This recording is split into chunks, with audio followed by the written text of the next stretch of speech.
Live NFL trivia every Tuesday night on Twitch at 9 p.m. Eastern.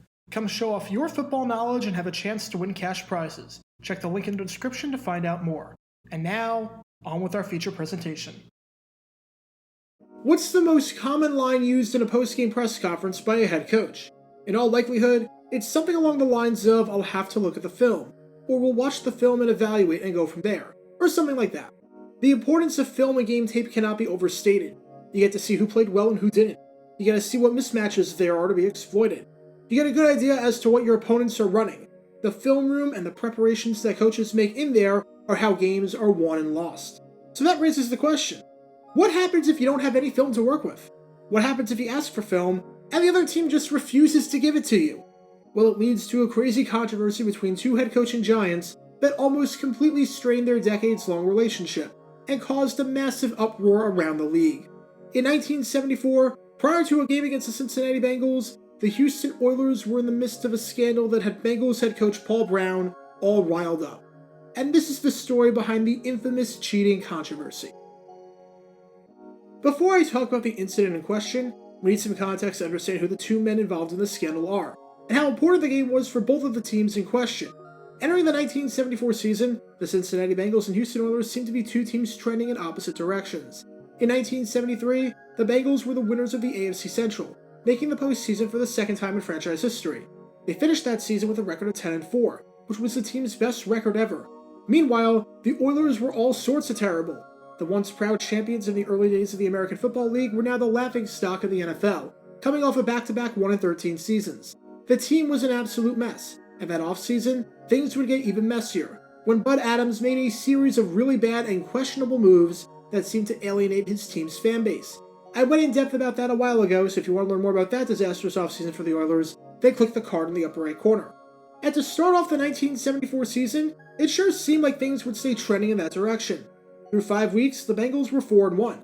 They were atop the AFC Central, thanks to the third best defense and the second best offense in the conference. As for the Oilers, they were 1-4, with their hopes for the season seemingly all but dashed.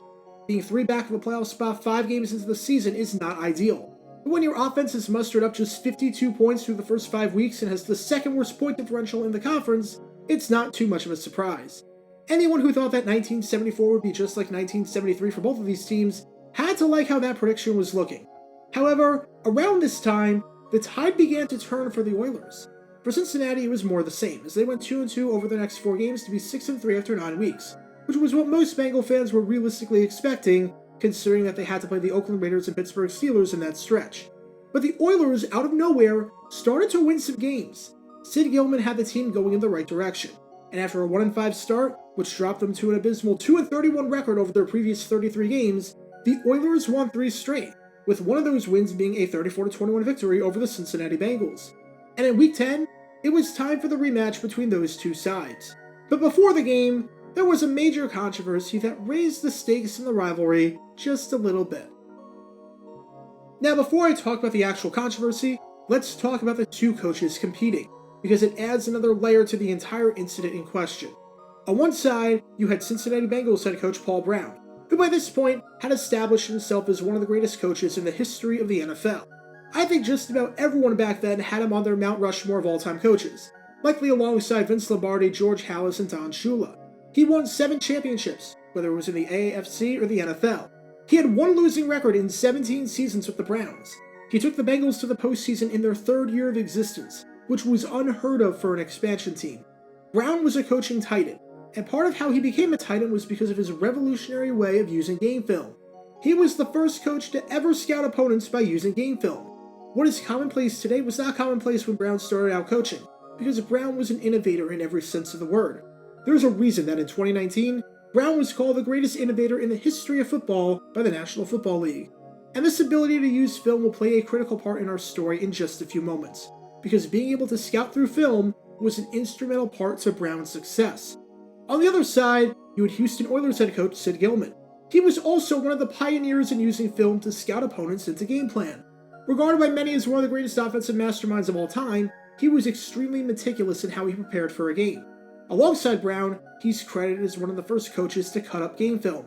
One person close to Gillman said that Gillman was a filmaholic, who was always watching tape. And as his wife Esther said, During their honeymoon in 1935, Gillman, who was only making $1,800 that year, bought a projector for $15 at a pawn shop to gain a competitive advantage. His way of game planning with film was so innovative, in fact, that at one point while he was coaching at Cincinnati in the NCAA banned Gillman from some of his filming tactics, because it was providing his team an unfair advantage in their eyes. Why do I bring all this information up? Because both of these coaches were pioneers in more ways than one, especially when it came to preparing for games, and when it came to watching film. Without Brown and Gillman, who knows what the history of the NFL looks like from a preparation and film standpoint? Both of these coaches understood the importance of game tape in preparation, and both of these coaches respected each other. So how do you gain an advantage in the rivalry? Simple. You don't give the other team film. Today, with how digitized everything is, the process does not work like this at all, as coaches are able to start preparing weeks in advance for upcoming matchups. However, back in 1974, how the exchanging of game tape worked was like this. When two teams are playing each other, they'll exchange films of their previous game, and air express them so that they arrive at the team facilities by Monday. The teams play on Sunday, the film taken from that game is then taken to the opposing city on the first flight out after it becomes finished, and by Monday, the film is there, allowing the players and coaching staff to watch tape on what their upcoming opponent did in their previous game. It's a complex system, especially since it was 50 years ago and technology was not even close to what it is today, but it seemed like no one had any real problems with it. It got the job done. However, the Bengals had a problem with the Oilers. On November 10, 1974, the Bengals beat the Pittsburgh Steelers 17-10 in a rather shocking victory. After enjoying the result that night, the next morning, the Bengals were ready to get back to work to prepare for their game against the Oilers. And when they arrived at the facility, there was no film from the Oilers. Then they arrived on Tuesday, and once again, there was no film. In fact, the film from the Oilers game wouldn't arrive until late on Tuesday night, roughly 36 hours after it was supposed to get there. The Bengals film that the Oilers received arrived at 8:30 a.m. on Monday, so the Oilers were operating on the regular schedule. But the Bengals physically could not watch tape of the Oilers and prepare because the Oilers didn't send the film in time. Safe to say, Paul Brown was livid about this, especially since this was not the first time it happened. It was the third straight time, according to him, that the Oilers tape arrived late. Including this upcoming game, Sid Gillman was the head coach of the Oilers for all three of these meetings, and none before. That's odd.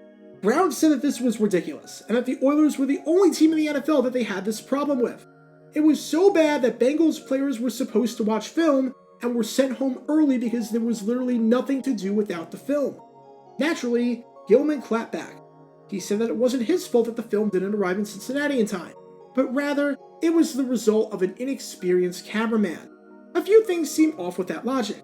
Number one, maybe if this was the only time that it happened, I could buy that excuse. But the fact that it happened each of the last 3 times dating back to the previous season with you as the head coach means that the cameraman can't be inexperienced anymore. And if you're putting the entire hands of the operation in the hands of an inexperienced cameraman, that's kinda your fault. Plus, I really don't buy that excuse when the Oilers spent $100,000 on filming that season, which was way over their allocated budget and way over the league average. And to make matters even crazier heading into the game, Gillman was furious at Brown for calling him out on this, with Gillman saying, "Tell him to keep his mouth shut. He's getting senile." Just to recap where we are, the Oilers are either cheating or are incredibly incompetent at this. Paul Brown is furious, and Sid Gillman is telling Brown that he has a few screws in his head loose. This is going to be a fun matchup when these two teams go at it with all this in mind. As for how the game turned out, whoever said that cheaters never prosper, yeah, that person was lying. November 17th, 1974. We're at the Houston Astrodome for this matchup in what is a must-win game for both of these teams. The Oilers enter this one 2.5 back in the division with 5 to play. It's a long shot, but if the Oilers can win this game, they've actually have a shot at winning the division if all the cards fall their way. The Bengals, on the other hand, are a half game back of the Steelers for the AFC Central lead, and are a game back of the Buffalo Bills for the lone wildcard spot in the conference. Lose this one, and it is an uphill climb to make it into the postseason and play some late December and January football. Sure enough, the game was not even close. Even though the Bengals jumped out to a 3-0 lead in the first quarter, it was all Houston from that point on, as they scored 20 unanswered to win the game 20-3. Willie Rogers scored 2 rushing touchdowns for the Oilers in what would be the only multi-touchdown game of his career, with Ken Burrow tacking on the final touchdown on a pass from Dan Pastorini in the fourth quarter. Pastorini only threw 13 passes for the Oilers that day, but he completed 11 of them. He wasn't asked to do a whole lot, but when you're completing over 84% of your passes, you're going to put your team in a good position to win the game. Ken Anderson, who had an incredible 1974 season where he led the league in passing yards and completion percentage, had easily his worst game of the season. After coming off of a game against the Steelers where he went 20 for 22 and completed 91% of his passes, he threw no touchdowns and 2 picks in this game, while taking a season-high 6 sacks and posting a season-worst passer rating of 51.2. It was a rough showing for the Bengals in a game that they absolutely had to win if they wanted a really good shot at making it back to the postseason. They lost, and not having the first 2 days of the week to prepare because the Oilers withheld the game film from them definitely didn't help their cause. So that raises one final question. How did this whole mess of a situation play out in the end? After the game, Paul Brown was gracious in defeat. Sort of. On one hand, he started off the press conference by praising the Oilers, saying that they put out a real inspired effort and that they were riding high. This was Houston's 4th straight win, and they were looking like a team that was indestructible. But then, Brown was asked about the film controversy, and Brown seemed to snap.